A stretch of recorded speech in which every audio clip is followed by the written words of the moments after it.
I'm okay when that happens. If ain't nobody sick, I guess I can take my vote. What's good? A few of this generation's Black youth have come together to speak their minds and share their opinions on police brutality and the Black community's relationship with the police. What do we do next? Is it justice or just us? All right, hello everyone. All right, so what's your name? Dominique. Been a UNT student for a minute now. From Houston, Texas. Been Black for about 28 years. My name is Diamond. I come from Cameroon, the central part of Africa. I've been Black for 27 years. My name's Traylon. I'm a third-year student at Dillon University, and I've been Black for 20 years. So. My name is Ariana, and I'm Black with a QUE, and I've been this way for, how old am I? 25 years. I'm Andrew. Y'all can call me Drew. Graduated University of Houston. Been Black for 24 years, and I'm loving it. So do any of you believe, due to the foundational structure of the U.S., what I explained earlier, do you think that is the reason that we still have these issues with race today? Yeah, I mean, I'll say yes, just because it wasn't just interpersonal racism. I mean, we got into the system of it, and now it's really going to be years, and it's really going to be hard to just break that down from, I don't care if you hate me. Like, you can hate me all you want, but to have all these things set up to be against me, I think that's really the hardest part, and that's what we're really trying to get into. Systematically, right? Right. Short answer, absolutely, yes. When you have built something on a foundation that was designed for one specific group and only that group being white men, I think that when you try to add other groups and try to do the same thing with those groups who have different cultures, different backgrounds, etc., socioeconomic status, all of these factors that play into it, it doesn't work. So Right. You're trying to build upon something that was not created to be, quote unquote, land of the free and home of the brave. 401 years ago, our ancestors were brought here not by their will, but by force and by somebody else's might. And the most resilient people of the African American race were those who came to America 401 years ago, because they dealt with things that we never could imagine to deal with. And what better way to honor their legacy by continuing to fight for what they've died for and what they had to struggle for and what they dreamed of and what they hoped of. So I think as the younger generation, we have to continue to fight for what our ancestors, where they left off, and to continue to hold on, hope for tomorrow and for better days. When you look at like the Constitution and the Declaration of Independence, a lot of that stuff didn't have anything about us in it. And by us, I mean specifically Black people. I know we talk about people of color a lot, but at the time we were, the U.S. is the second largest importer of African slaves, other than our people of African descent other than Africa. Brazil is the first, and I think it's because of the routes that they took in the trade. But I think the reason that they didn't protect us obviously was because they were protecting their own pockets, which they still do today. Right. And they were also making sure that there were places that they could go to escape people who they thought were less than them, and they still have that same mentality, which is why you have country clubs or you have members only clubs that don't allow Black people to come into. So I think the mindset is something that's passed down through generations. And then we add to the picture, at the moment it was just African Americans and Native Americans. And then you start adding to the picture when the Irish come, you have Hispanics come, and then they just it quadruples and makes it more because of those other people in the community? Yeah, I mean, I feel like when you go back to the original founding of the country, Columbus, with their pilgrimage, coming in and wiping out the Native American population, raping, all this type of violence. I feel like you see it, and it's only evolved. So I feel like that's the original kind of foundation where this country at least was founded on, was just like the extermination of people of color. And I feel like it's hard to kind of learn from history when history has been sugar-coated and watered down so much, to the point to where when we think about Thanksgiving, all we hear about in school is, the Native Americans gave basically white people corn, and everybody partied after that. And I feel like it takes away the whole other side. So I feel like unless you're a person of color and you're actually out here doing the research and educating yourself, it's so easy to be a white person in society and believe and fall in love with this like fairy tale of what they tell you. And I feel like that kind of contributes to the nationalism. It's not even patriotism, but like the nationalism of America. It's because you only get this sugar-coated version that basically speaks so highly of white people. But then when we push in this like real knowledge, it's defended against. So I feel like in order for us to kind of learn from that, we would need to kind of like destruct these history books and the way that we're taught about these things.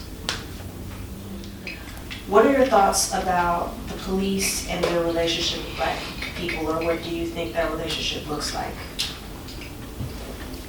I feel like the Black man, first of all, it comes across to be very intimidating to the police because we're big and, Black, big and bold and strong. So when they see a Black man, they see competition. They feel like, okay, we're stronger than them, so we're definitely gonna do something bad to them, but that's not the way, that's not how they should feel, that's not how they should look at us. We are all one, despite our color. We are human beings and we should be treated with respect and we should be treated as other human beings. Right. I just can't personally see how you're gonna look at us. I mean, even if you do look at us as, extra masculine and we strong and we faster, they look at us as almost superior physically, but you're a police officer, you got a gun on your hip, you got a taser, you probably got a baton somewhere stashed, you saying? You have all these things that can neutralize, my fist? Like, at this point, y'all shouldn't be scared of us. You have shown and y'all have shown over the years that y'all have exactly what it takes to kill us, to stop us, to demobilize us. So what you still scared for at this point? Exactly, plus you have the law covering the police officer, you have backup. Exactly. So you should not use excessive force or kill the Black man. There are other measures that you can take. You can tase them, you can do a whole lot. Killing somebody, to me, it's horrible, and that should be your last. Right. That should be just the last. I don't know how to put it. The last thing that you do. The last thing that you should do, yes. Your last resort. Mm-hmm. So it kind of reminds me of, it kind of reminds me of how they say that like rapists, they rape because it gives them like a sense of power or something over someone. That kind of that does remind me of police brutality, because it's half of these people who've been shot by the police, over half, pretty much all of them, have not been armed. The man who got shot and killed in Atlanta, he had like a taser, and it wasn't even like a lethal kind of taser. It was just like a taser, a legal taser that anybody can carry. Right. And it just seems like that same like kind of abuse of power, and It is abuse of power. It absolutely, and I think that when I just feel like they're not trained to have that kind of power and deal with having that kind of power. They don't know enough. They're not sensitive. They're not empathetic. They're not compassionate. Not at all. Anything, because it takes a very hateful person to draw your weapon first. Right. When somebody doesn't even have one. And I just think that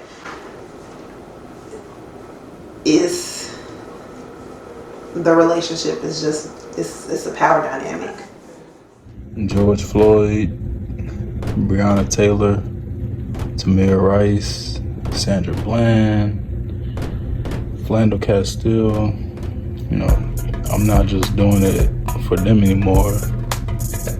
It's to the point where I gotta look out for my future kids, for my nieces, for my nephews. And we not just coming for the police. You know, we taking the whole system down this town. How the police are used, it's basically a weapon. They're basically a weapon used kind of by America to keep us in check. Yeah, I feel like the second, like just think about how many times you've seen like black people having a good time, just doing our own thing, and you know, Cops show up. yeah, cops either show up or they're even threatened on us. So it's kind of like this thing of kind of like, all right, y'all feeling y'allself a little bit too much. Understand that we still in charge, but we don't have necessarily the muscle or the gumption to sit up here and tell you that to your face. So we're gonna use these men with guns, badges, handcuffs, or whatever to kind of put you guys in check. And I feel like we kind of give these officers too much leeway when it comes to them being scared.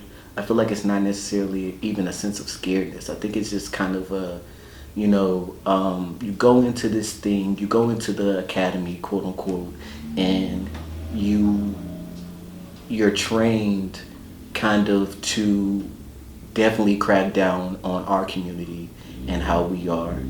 And it's a lot of guys that carry this badge that look at us and say that, yo, we need to be taken down a notch. And so when they have these badges and they have the opportunity to flex this power, I feel like that's when it becomes deadly. Because I feel like in those times where they fight with the officer, I think it's less that the officer is fearing for their life, but I feel like they don't want to take that L. Like, it doesn't sit well with them because they're like, not only am I white, but I'm wearing this badge, so I should be at a higher level than you. So don't even talk back to me, because if you talk back to me, I'm going to sit up here and crack down on you even more. Because like I said, I feel like it's come from a space of like y'all feeling yourselves too much. So in a way, I feel like it's guilt driven. I think it's also like anger driven and ego driven. For Jamal King, he used to be a cop in Chicago, and he explained while going through training, they have, or actually once you get out of what is called academy, that little, 6-week program, whatever they want to call it. Mm-hmm. But after academy, they say they put the rookie cops into what they call the training communities. And the training communities are the black communities, maybe even some Latino communities, because that's where you're going to get the guns.